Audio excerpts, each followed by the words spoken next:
Joining us now is CJ Pearson, RNC Youth Advisory Council co-chair. CJ, it is great to see you again. Rachel Maddow is struggling big time. She seems to think America is living under a dictatorship. Can you help her out? You know, under a dictatorship, I don't really think she'd be allowed to go in that unhinged rant about President Trump. But of course, you know, liberals make their own rules. They make their own definitions. In the same way they can't define a woman, how dare we expect them to actually know what a real dictatorship is, right? I think the only thing Rachel Maddow needs to find is probably a prescription for Xanax, because she needs to calm down. And to be quite frank, this is exactly why no one can take the left seriously anymore. They live in this constant state of just absolute anxiety that it's absolutely not unfounded in any sense or sort of reality. And it's sad.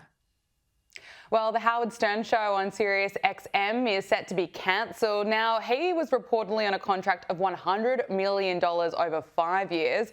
He's previously said that he hated anyone who voted for Donald Trump and demanded that they stop listening to his radio show, and turns out they did. And he also had this charming message to anyone who was hesitant about the COVID jab. We're going to stop putting up with the idiots in this country and just say, it's mandatory to get vaccinated. F them, f their freedom. I want my freedom to live. And here he is interviewing a barely functioning Joe Biden, absolutely gushing over him.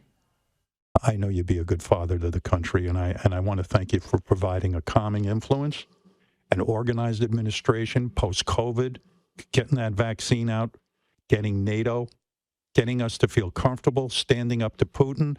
I don't know what people are looking for in a president, or maybe it's that people don't feel like they're getting enough or something. I don't know what it is, but I'll give you your greatest hits. What stands out to me looking at that clip is just how distracted Joe Biden looks there. Remember, we used to see so many images. He just looks so confused, not really sure if he knows what is going on. But looking at the comments of that clip that's been written up online, people say that he's worse than what's on MSNBC. What's your reaction? You know, I think you're exactly right. And I think not only the people spoke, but so did the free markets, right? This guy was paid $100 million to spew unfounded lies and to gaslight America about the health and mental acuity of President Biden. And I think people were sick and tired of it, and they were frankly fed up. And he's gone the way of Colbert. He's gone the way of Jim Acosta. And I got to tell you, Gabriella, this is exactly what I voted for these people in the media who have lied to the American people for almost a decade now about the state of affairs in this country, to finally be given an unceremonious exit. And I gotta say, I think a lot of people are happier today than they were when Howard Stern was on the radio spewing his nonsense, lies, and vitriol. Well, speaking of people with severe TDS, Jasmine Crockett says that Donald Trump has a problem with people of color. Listen to this. This is a person that has a problem with people of color, period. I don't care how many black MAGA out there with their hats. I want to be clear, when we look at who it is that he's kicking out of this country, is people of color. When we look at who he always disrespects and says that they are low IQ, even though when you look at his cabinet, this has to be the most incompetent cabinet we have ever had in the history of this country.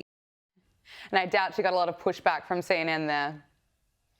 You know, not at all. But that's, you know, of course, part of the course for that failing network. But here's what I'll tell you about how President Trump cares and treats black people. I'm someone who's been to the White House on many occasions. I've been to Mar-a-Lago, his personal home, on many occasions. If the man didn't like black people, I don't know if that'd be the case. But let's not talk about just that. Let's talk about what this president has done for the black community. This is a president who delivered criminal justice reform. The first black president didn't even do that. This is the president who's invested billions of dollars into historically black colleges and universities here in the United States. This is a president who continues to deliver for black and brown communities every single day, not because of the color of their skin, because he believes that a rising tide lifts all boats. And so when Jasmine Crockett goes on national television and spews her hate and vitriol, all she's doing is exposing her lack of knowledge about these critical policy wins. And if she would be more concerned about actually serving the people of her district and making a fool of herself on national television, I think the people of Texas would be a lot more excited to have her as their congressman. Yeah, well said.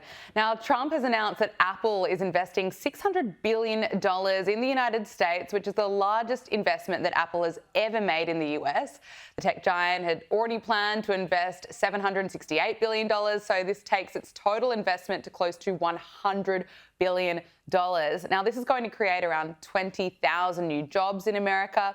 And CJ, this is really what we're seeing as a result of Trump's controversial tariffs. Just in a short period of time, we are seeing major plans for increased manufacturing in America.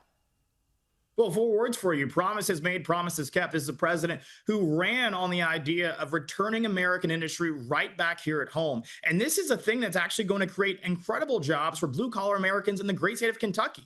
With that, a part of this pledge, Tim Cook also said they were going to make all the iPhone screens and things of that nature right here in America. And this is exactly what President Trump said would happen. And look at, Lord behold, he's delivering on. He is. It's amazing to see. Now, in the wake of a former Doge worker being beaten by gang members on the streets of Washington, D.C., Donald Trump has indicated that he's considering taking control of the district to stamp out crime. He said that he's considering using the National Guard. Take a listen. Look at that. In fact, the lawyers are already studying it. We have to run D.C. This has to be the best run place in the country, not the worst run place in the country. And it has so much potential, and we're going to take care of it. You're going to be safe. You're going to be safe walking down streets. You're not going to get mugged. CJ, what are your thoughts on this? You know, I spent a lot of time in Washington, D.C., so I got to say thank you to President Trump for prioritizing making sure that our nation's capital is not another third world country. But of course, under Democrat leadership like Mayor Muriel Bowser, we've seen it decline into that. And so I think, of course, America's national capital should, of course, be a shining city on a hill, just like our country ought to be. And every thug, every so-called youth that wants to torment folks on our streets, they should be held accountable, put in prison, the key thrown away, because that's the only way we are going to solve this problem. Look, as we know, Donald Trump gets a pretty hard time from the media. Some of the criticism, I'm sure, is absolutely fair, but I don't think he gets enough credit for the humour that he brings to the job. Here is the 79-year-old president on the roof of the White House taking questions from reporters. Are you considering more renovations, sir?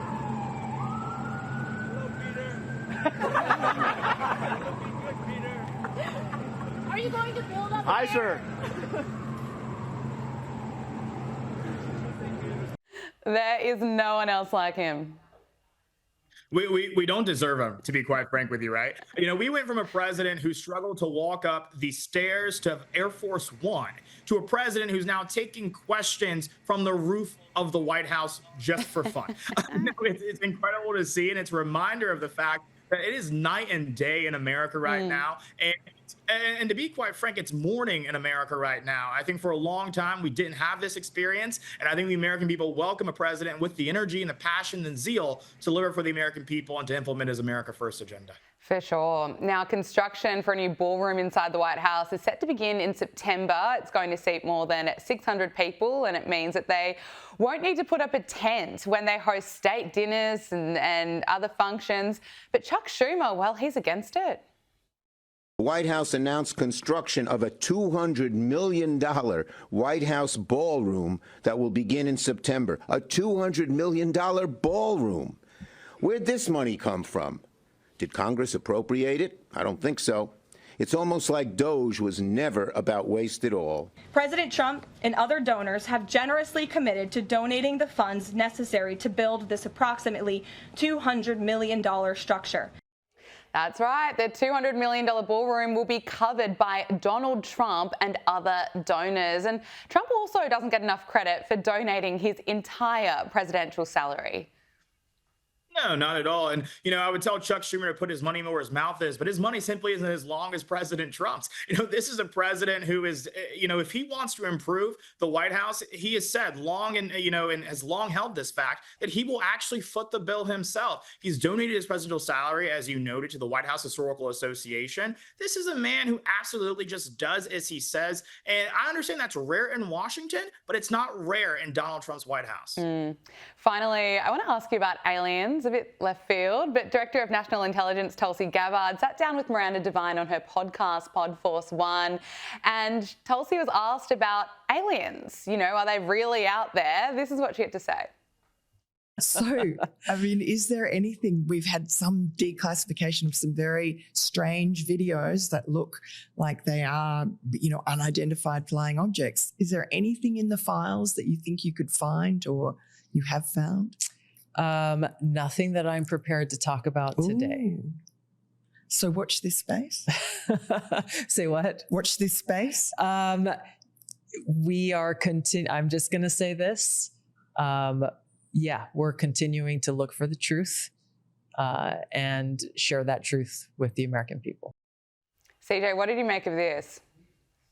Well, as someone who's watched The View once or twice, I would say that was all the proof of extraterrestrial life that I needed. But, it's interesting to see Director Gabbard speak on this issue. And I trust this administration to, of course, get to the bottom of this. I think there are a lot of valid questions surrounding this issue. And I believe that this administration will continue to act in the same sort of radical transparency that have gotten them to where they are 6 months post-inauguration. CJ Pearson, RNC Youth Advisory Council co-chair, thanks so much for joining us on Power Hour. Always great to talk to you. Good to see you.